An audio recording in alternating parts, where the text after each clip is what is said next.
நிறைய பேர் கால் பண்ணி கேட்கக்கூடிய விஷயம் ஒன்று காதல் வசியம், ரெண்டாவது விஷயம் அடுத்தவனுக்கு செய்வனை வைக்கணும்னு சொல்லி. நான் மறுபடியும் என்னுடைய எல்லா பதிவுகள்லையும் சொல்லியிருக்கேன். செய்வனை அப்படின்னு ஒரு விஷயம் ரொம்ப ரொம்ப ரொம்ப மோசமான விஷயம். ஒரு வாழ்க்கையை நம்ம கருவறுக்க நினச்சா கடவுள் நிச்சயமாக நம்மளை கருவறுத்துருவான்.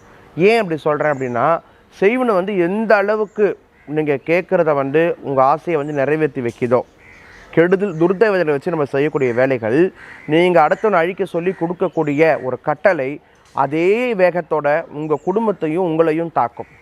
இதில் என்ன பெரிய மைனஸ் இருக்குதுன்னு பார்த்தீங்கன்னா, எவன் ஒருத்தன் செய்வனை செய்கிறானோ அவனுடைய பாவ பலனாக அவன் பிள்ளைக்கும் அந்த பாதிப்பு கண்டிப்பாக போகும். அடுத்த குடும்பத்தை நம்ம கெடுக்கணும், அடுத்தவனை நம்ம கெடுக்கணும், அடுத்தவன் வாழ்க்கையை கெடுக்கணும், அடுத்தவன் மனைவி வசியம் பண்ணணும், அடுத்தவன் தொழிலை முடக்கணும், அடுத்தவன் சோத்தில் மண்ணை போடணும்னு நீங்கள் நினைக்கிறீங்கன்னா அவங்களுக்கு கடவுள் சீக்கிரமாகவே பெரிய பிரச்சனைகளை கண்டிப்பாக கொடுப்பார்.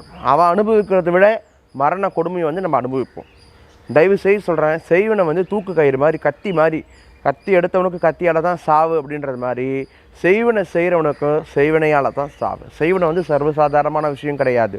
துர்தேவதைகளை வச்சு விளையாடக்கூடாது. அப்புறம் இன்னொரு விஷயம் பார்த்தீங்கன்னா, இந்த மாதிரி மாந்திரீக பதிவுகளை பார்த்துட்டு அடுத்தவனை கெடுக்கத்தோட நோக்கம் இவங்களாவே செய்து பார்க்குறது. துர்தேவதையை பொறுத்த வரைக்கும் மந்திரங்கள் உச்சாடனங்கள் அவசியம் கிடையாதுங்க. நீங்கள் கொடுக்கக்கூடிய ஒரு துளி ரத்தம், அந்த ஒரு துளி ரத்தம் ரொம்ப பெரிய அளவில் ஒரு பெரிய பாதிப்பை நீங்கள் எதிர்பார்க்காத ஒரு விஷயத்தை உங்கள் வாழ்க்கையில் ஏற்படுத்திடும். மறுபடியும் சொல்கிறேன், துர்தேவதைக்கு ஆவாகனம் தேவையில்லை, உச்சாடனம் தேவையில்லை, உபசரிப்பு தேவையில்லை. பரதேவதைகள்லாம் இதெல்லாம் தேவை.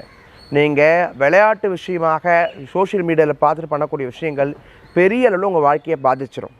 தயவு செய்து நல்லதுக்காக நல்ல முறையில் மட்டும் சில விஷயங்களை பயன்படுத்துங்க. மாந்திரிகம் ரொம்ப ரொம்ப ஆபத்தான ஒரு விஷயம். என்னைக்காக இருந்தாலும் நம்ம கழுத்துக்கு கத்தி உள்ளது மாந்திரிகம். இதை நீங்கள் இந்த பதிவு மூலிமா உங்களுக்கு எச்சரிக்கையாகவே எல்லாருக்கும் சொல்கிறேன். மாந்திரிகத்தை செய்கிறதுக்கு முன்னாடி அது எதுக்கு செய்கிறோன்றதை புரிஞ்சுக்கிட்டு செய்யுங்க. உங்களுக்கு பாதிப்பு இல்லாத வண்ணம் நல்லது மட்டுமே செய்யுங்க. நன்றி.